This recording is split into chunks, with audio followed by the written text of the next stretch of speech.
Assalamualaikum warahmatullahi wabarakatuh. Ini adalah video keempat sekaligus video terakhir dalam persiapan sumatif akhir semester Informatika semester 5. Pada video ini kita akan melanjutkan sedikit materi tentang C++ yang sudah dibahas pada materi sebelumnya. Nah, kita tidak membahas baris 1, 2, 3, dan 4 lagi, tapi kita langsung ke baris yang kelima. Silakan perhatikan baris yang kelima. Pada baris kelima ini ada tulisan string, spasi, nama, koma, spasi, kelas, titik, koma. Ini adalah deklarasi variabel.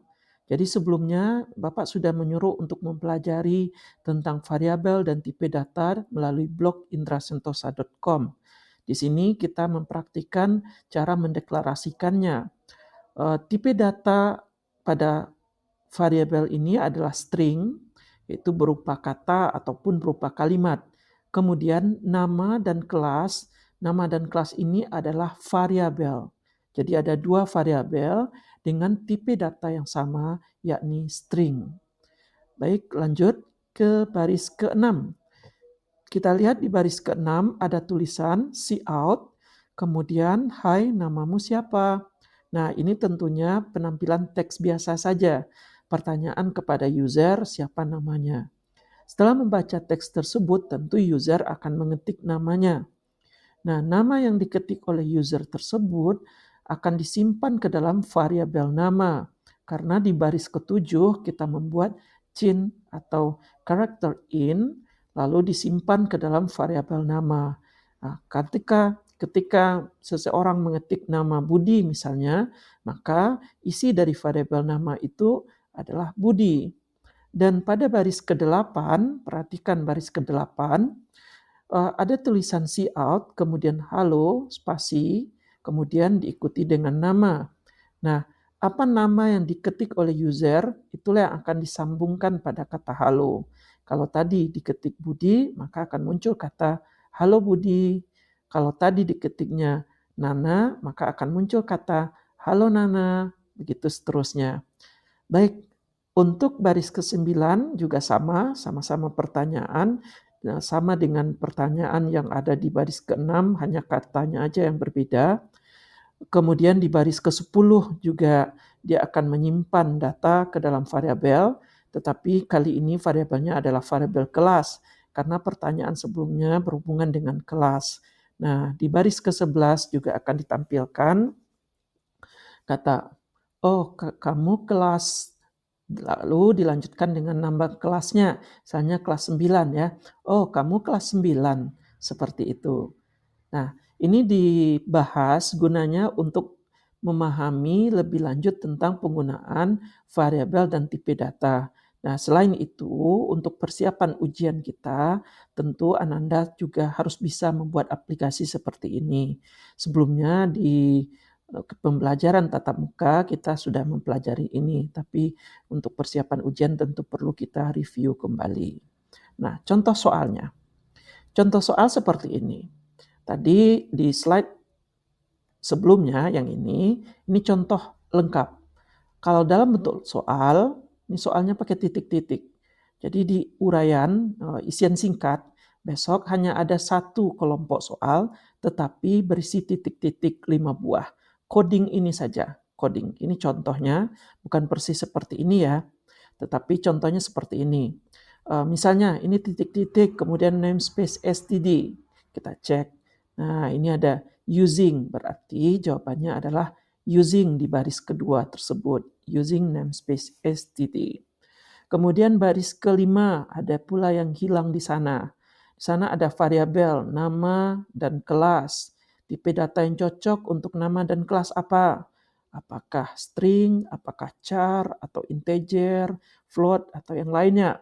Nah, karena nama orang dan kelas itu biasanya berupa teks, tentunya yang cocok adalah string, sesuai dengan yang ada pada laman sebelumnya. Baik, kita lanjutkan. Itu baris kelima ya, string. Kemudian di baris ke-9 tanda insertion-nya lihat. Nah, itu untuk menampilkan teks Teksnya kamu kelas berapa? Nah, untuk menampilkan teks, tentunya kita menggunakan see out. Nah, ini tandanya berbeda ya dengan chin. Tanda kurung lancipnya itu berbeda arah. Satu insertion, satu lagi extraction. Nah, begitulah untuk soal uraian singkat, mengisi titik-titik sebetulnya untuk soal terakhir di ujian kita besok. Ya, baik, sebelumnya juga belum sempat dibahas tentang English for Informatics. English for Informatics modulnya ada, sudah dibagikan dan juga sudah dinilai. Ini hanya ringkasan bagian-bagian pentingnya saja. Ada 5 bagian penting yang akan ditanyakan di dalam English for Informatics-nya bukan aspek bahasanya, tetapi aspek informatikanya. Bahasa hanya sebagai alat untuk menanyakannya saja. Soalnya tidak banyak nanti di bagian pilihan ganda ada 5, kemudian benar salah 1 kemungkinan. Ya, nah pembahasannya seperti ini, ringkasan materinya. Informatics combines knowledge from computer science, mathematics, and logic. Nah, ini materi yang harus Ananda hafalkan dan dipahami juga. Itu ringkasannya ya. Kemudian, learning informatics helps students build skills in logical thinking, problem solving, and digital literacy. Baik, ini juga sudah kita bahas. Selanjutnya, ini berhubungan juga dengan video pertama tadi. Video pertama membahas tentang flowchart. Di sini juga ada flowchart. A flowchart is a diagram showing steps of a process. Nah, kalau kurang paham nanti silakan cari artinya, terjemahannya ya. Karena ini Bapak ambil dari modul juga, sudah dibahas sebetulnya di dalam kelas kita. Yang keempat, algorithms can be written in everyday language in diagrams such as flowcharts or a pseudocode. Paham ya? Dan yang terakhir, bagian dari ringkasan materi English for Informatics ini, a good algorithm must be accurate, logical, and efficient. Nah, itulah ringkasan untuk English for Informatics. Jadi kita tidak menekankan ke aspek bahasa, tetapi tetap kita menekankan kepada informatikanya.